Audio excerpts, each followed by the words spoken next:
Hello বন্ধুরা, আজ আমি আবার সুন্দর একটি রেসিপি নিয়ে চলে এসেছি। আজকে আমি রান্না করব ডিমের তরকারি। তো ডিমের তরকারি কিভাবে রান্না করব সমস্ত ভিডিওটা দেখুন আর আমার সঙ্গে থাকুন। চলো, প্রথমে আমি ডিমগুলো সিদ্ধ করে নিয়েছি প্রেসার কুকারে। দেখো কত সুন্দরভাবে সিদ্ধ হয়ে গেছে। এখন আমি ডিমগুলো এক একটা করে ঠান্ডা জলের মধ্যে দিয়ে দিচ্ছি। এখন আমি আলুগুলো সুন্দরভাবে ছাড়িয়ে নিচ্ছি। ডিমটাও আমি সুন্দরভাবে ছাড়িয়ে নেব, প্রত্যেকটা ডিমগুলো। দেখো কত সুন্দরভাবে খোসাগুলো ছাড়িয়ে যাচ্ছে। দেখো খুব সুন্দর এবং দারুণভাবে ছাড়ানো হয়ে গেছে। কড়া গরম হয়ে গেছে, এখন আমি সর্ষে তেল দিয়ে দিচ্ছি। তারপর ডিমগুলো ভেজে নিচ্ছি। এখন ডিমগুলো ভাজার সময় আমি একটু হলুদ দিয়ে দিলাম। ডিমগুলো আমি সুন্দরভাবে লাল লাল করে ভেজে নেব। ভাজা হয়ে গেছে, এখন আমি তুলে নিচ্ছি। দেখো কত সুন্দরভাবে ডিমগুলো ভেজে নিয়েছি।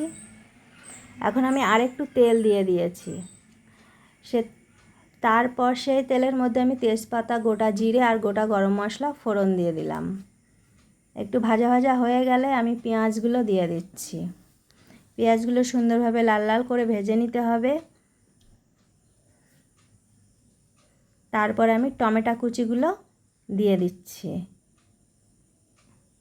টমেটোগুলো সুন্দরভাবে ভেজে নেব। পরিমাপ মতো লবণ দিয়ে দিলাম।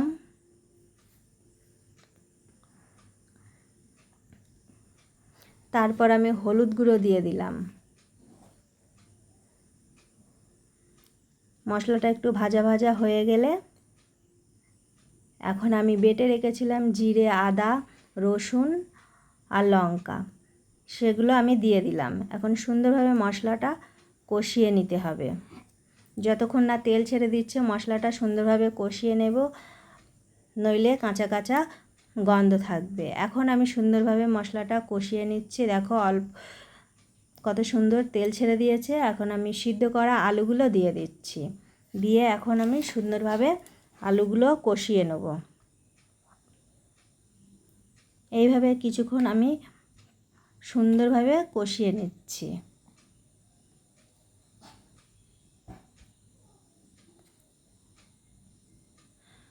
ডিম পুষ্টিকর গুণে ভরপুর। ডিমে প্রচুর প্রোটিন আর ভিটামিন থাকে। এখন আমি জল দিয়ে দিচ্ছি। কষানো হয়ে গেছে, পরিমাপ মতো জল দিয়ে দিলাম।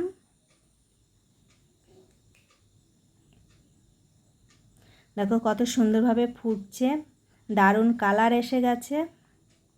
এখন আমি ভেজে রাখা ডিমগুলো দিয়ে দিচ্ছি। অতিরিক্ত ডিম খেলে রক্তের ক্ষতিকর আর কোলেস্টেরল বাড়ায়। তো দেখো বন্ধুরা, খুব সুন্দরভাবে ডিমের ঝোলটা রান্না হয়ে গেছে। এখন আমি গরম মশলা দিয়ে দিচ্ছি। খুব টেস্টি, আর দুপুরের জন্য এই খাবারটা দারুণ এবং ফাটাফাটি। গরম ভাতের সাথে খেতে দুর্দান্ত টেস্ট। এখন আমি নামিয়ে নিচ্ছি। বন্ধুরা, খুব সুন্দর একটি রেসিপি তৈরি হয়ে গেছে। তোমরাও এরকম সুন্দর রেসিপি বাড়িতে তৈরি করে ফেলতে পারো। তো ভিডিওটা কেমন হয়েছে সবাই জানিও। টাটা।